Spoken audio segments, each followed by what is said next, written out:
Now, in the meantime, the 300 Jamaican ship workers aboard Royal Caribbean's Rhapsody of the Seas and the Disney Wonder successfully disembarked at the Port Royal Pier today.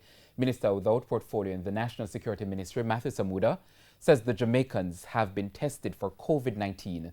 They have been moved to state quarantine where they will await the results. Now, those who test negative will be required to quarantine at home for the next 14 days.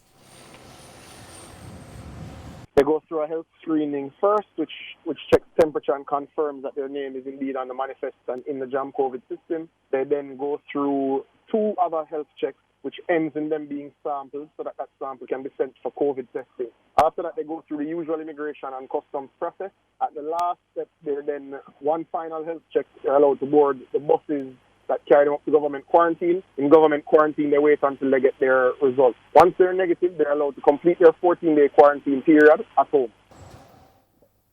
And Mr. Samuda is urging the Jamaican ship workers to abide by the regulations for them to remain at home during the quarantine period. We welcome our Jamaican ship workers home, and we ask them to adhere to the regulations so that they keep themselves healthy and keep their families and the rest of Jamaica healthy.